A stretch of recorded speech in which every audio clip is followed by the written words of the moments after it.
Right. Tough act to follow with Boss Man yesterday. He was spitting fire, right? Well, speaking of Boss Man, when did Kyle tell you that Brock Purdy was the best quarterback you guys have?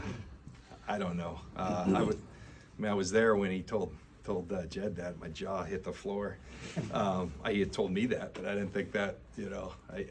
Kyle often runs things by me to see if they're crazy. Now Kyle and I had been talking. I mean, we liked Brock early, but it was in a really limited fashion that we had seen him. So I think we had a hunch that we had a chance to have something special. And Kyle is about as direct as person. He's really easy to work with because there's no gray area. And so Jed told the story, but I think where I'm at right now, we've got a huge challenge in front of us. So looking back and all that, that's fun. But the great thing is, I guess Kyle was fairly prophetic that day because he's turned into a pretty special player for us, and we're really pleased about that. Do you talk to Brock at all about what to expect in the Super Bowl? Like, he's played in playoff games now, but having played in the Super Bowl yourself, do you feel the need to? I have one-off conversations with people as they come. I kind of let them dictate. I don't, unless I feel like someone needs it, I don't proactively go up to those guys. I'm around the team a lot. I'm around, unfortunately, I was only able to play in one. I think a guy like Keena Turner, who's played in 15 or whatever, there's a lot of experience and a wealth of experience. And I think there's some things that come in handy. Most of those things are handling the entirety of what comes with the Super Bowl and taking care of business. And I think we try to have a plan such that we attack that as a team. Taking care of a lot of the business part of it, the business part, I'm talking tickets and all that, such that they can focus on the game. We did that early in the week. I think our guys in a really good mindset. We have enough experience of the guys that were here in 19. They probably are the best, purveyors of information to these guys of like, hey, here's what we did well, here's what I would do different, and that goes a long way. The playoff comebacks, the last two games, does that give you guys? Gives me a lot of gray. That's what it gives me. I'll say, how's you playing still? So. Yeah, but it does show, I think, the character of this team, the grit of this team, the resilience of this team. I guess I'd say it's been fun. The result's been fun. It's been different.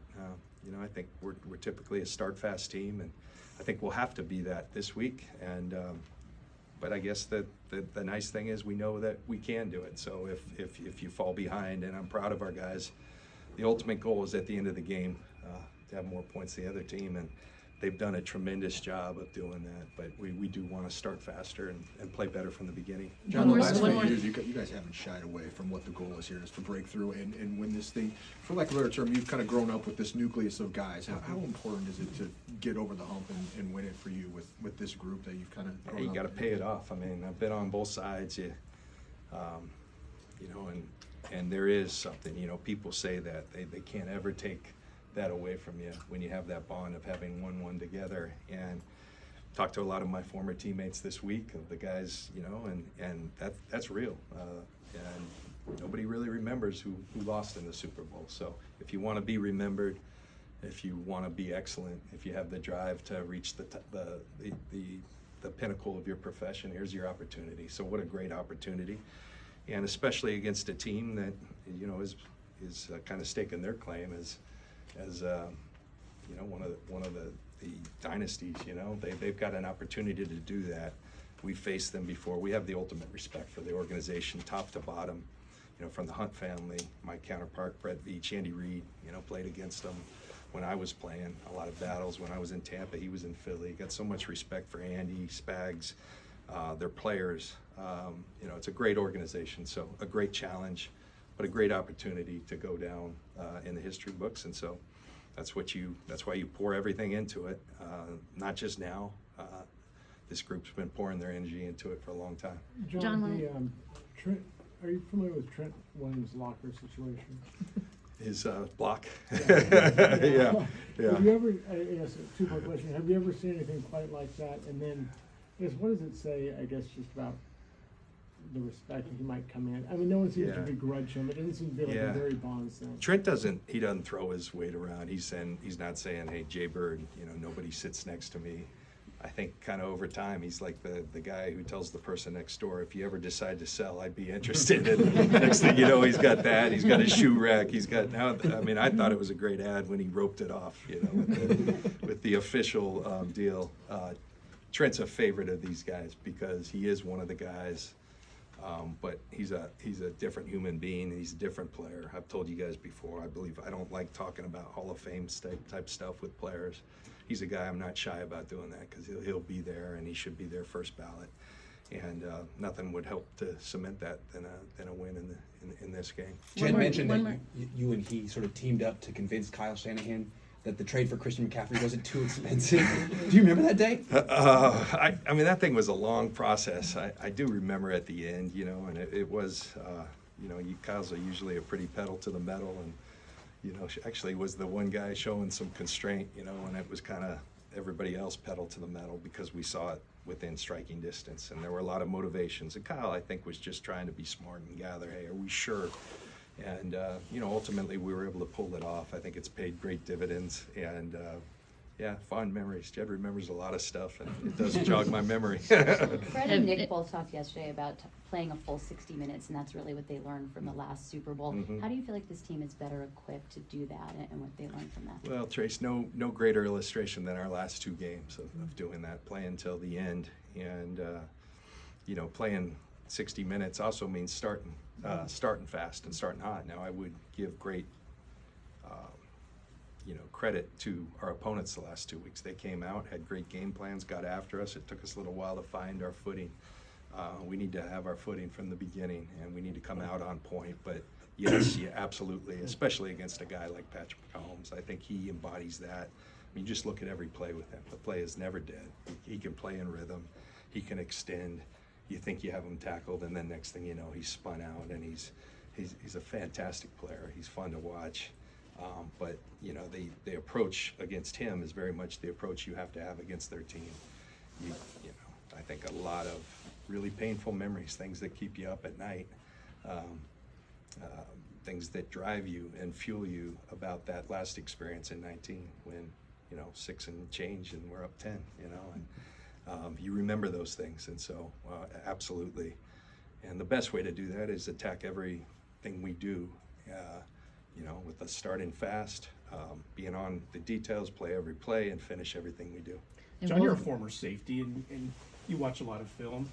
How is it possible that at least 3 or 4 times a game, Travis Kelce is completely uncovered? Nobody around him. I think because it's really a thing of beauty to watch, the imagination that he has in his game. And you know, I've had some things with players. Derek Brooks and I kind of had a thing where it was nonverbal, and I could look at him. Champ Bailey and I later did. When you have that connection with the player, and it's really hard to describe, and coaches try to capture it because they want to put rules to everything, and you can't always explain it. You can just always say, I know what Derek's thinking. He gave me that nod. Well, what's that nod? I can't even explain what that nod, but same thing with Champ. So I think when you see those guys, they do it to the highest level. I mean, when you're going by Jerry Rice's records, that speaks volumes, because Jerry, and he's written every record in playoffs, and Kelce, the bigger the moment, but I think it's those two together. And I think you give Andy a lot of credit for giving them the freedom. A lot of coaches would say, hey, you've got to play within our system, you got to run the route called, and you can tell a lot of times he's just making it up, but it works out really well. John, yesterday, Fred Warner and Kyle both talked about a concern about the lack of effort on the defense. Do you sense that there's an awareness about that going forward this week? Yeah, effort's a non-negotiable. I mean, that's one of our core values, and you know, I believe that in my heart of hearts. It's something. You know, we've got 4 Hall of Famers that represent the defense I played in Tampa, and if you ask every one of us that played on that defense, what was our calling card? It starts with effort, and that being a non-negotiable. So those things have been addressed. You got one game. I really would be shocked if we saw that again. And sometimes that comes. I mean, there's excuses for it. But they're just that. They're excuses, and that has to be non-negotiable. Play your heart out, and then we've got a lot of good players, a lot of good depth, and you can get. So those aren't plays that we're proud of. Those players are proud of. It's been addressed, and I'd be real surprised if I saw it. Non-Super Bowl question, but have you thought about how you're going to restructure, or whether you even need to restructure your front office with Adam going to. I've thought about it a lot, Matt, and I'm really excited. I mean, we've got the plan in place. I want to give the due to these guys playing in this game. We've got a really good plan. I can tell you this, it's going to come internally. Not to say that later on there might not be an ad. We're always, looking, but we got great candidates. I think we do a great job. And it started before I got here. I think we have such great scouts because our scouting assistant program is so good, led by Ethan Waugh. When I first got here, Adam, took great pride in the development. We all take great pride. Tariq Ahmad, very instrumental in that. We really do a nice job of training these guys such that there's a pipeline always, and I think it's only right that when you have capable people, you stay within, because that speaks to what we preach, that hey, if you work your tail off and produce good work, there's going to be opportunities. So, John, on that same note, Kyle is, he's lost a ton of coaches, and it seems like one of his greatest strengths is being able to replace them. Mm-hmm. Why has he been so effective at finding coaches to fit into the scheme? Combination of a lot of things. He's a wealth of knowledge. I think he coaches his coaches extremely well. He's extremely demanding. He's really good at delegating a lot of different people, a lot of different jobs. He gives a lot of one-on-one time with various people in the org. He tasks each and every one with, hey, this is your job, own it and own it well. And a lot of that includes those guys presenting things so that he can go take it to the team, but there's always communication going on. So I think when you have someone who's knowledgeable, who's demanding on his expectations, they know what they better come prepared or they'll get sent out. and part of my job is to go pick them up after they get humbled. And so a lot of that goes on, but they know at the end of the day that he loves them and he's only trying to make them better. And so he's fantastic at it. And it's a special skill that I'm sure he's learned from a lot of people, but namely, I think there's from Mike. Can you confirm that Clint is probably going to head to the Saints after the game? Yeah, I can't confirm that. It's kind of a dead period on that stuff. So there's rumors out there and stuff. So he's a fantastic football coach. John, Fred and Nick both kind of said yesterday they were young and maybe a little naive, thinking that they got to the Super Bowl so young in their career. For you, how hard has this climb been to get back to at least to this point? Like, what's been the most difficult time through this period? Yeah, I mean, some of the hardest days I can ever remember are the day after, whether it be last year or the previous couple. Those are hard because you've put so much into a goal. And when you fall short with what you believe to be a special group of people, that's really difficult. And, but the thing we say every year is it's how are you going to respond to it? And there's so many pieces to that. And so, fortunately, we've got a lot of players, a lot of coaches with a ton of pride, with a ton of character. And I think we've got an organization that very much knows who they are. And, I think it starts with truly believing in your core and every fiber of your body that's what we're here for, to win championships. And that's what this organization is about. It's what the faithful, our fans demand. It's what our former players. Believe me, the hardest thing is looking at the guys, the Ronnie Lotts, the Steve Youngs, the Joe Montanas when we haven't done that, because those guys have had our backs and we want to have theirs. And so they know we're fighting, but you got to pay that off. And we've got that opportunity this week. We understand the challenge at hand and how difficult it is, but if you want to be great, that's what you got to do. You got to bust through. John, we hear about these Saturday BOSA speeches. People look forward to them. They talk about them later. I'm sure you've heard some of them. What do they mean for the team? And to come from him, who isn't, an outspoken guy. Well, I hear every one of them. You don't miss those because they're special. They really are. The kid has, he doesn't say a lot, but when he does, it's very prophetic. And he, almost like, I played for Tony Dungy, and Tony had a skill of just nailing down what was critical for that given week. But he would do it like on a Wednesday. They give Nick all the way till Saturday. And Nick, if you want to see, Steph Sanchez, who does that deal, it's pretty close. That's what it sounds like. She's even got the breath. She's got the eye. It is uncanny how similar that is. But I think it's the substance of what he says. and his teammates really look forward. We all do, because it gives us a little direction. And Kyle does a great job, but then, you know, it's Bosa time, and Bosa gets up there, and he doesn't ever not deliver on Saturdays, and it's must-see viewing, and it's really become an important part of who we are. There's a great pressure on him, you know, and it's interesting to find that Nick is like, he's a really well-read guy. He reads a lot of books that, you know, talk about a lot of different things. He pulls from that. He pulls from his gut.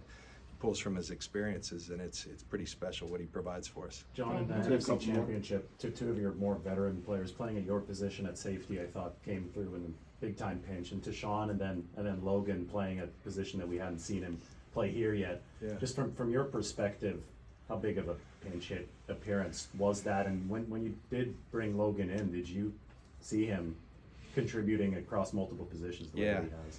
So, you know, starting with Gip, Tashawn, you know, I remember vividly scrimmaging against the Vikings, and we had run into some injuries, and we were at the Vikings facility, and he came in, and he had a really good workout. And we had some coaches that had been with him. I had long admired his play, and but never did I think he'd give us what he has given us. And you know,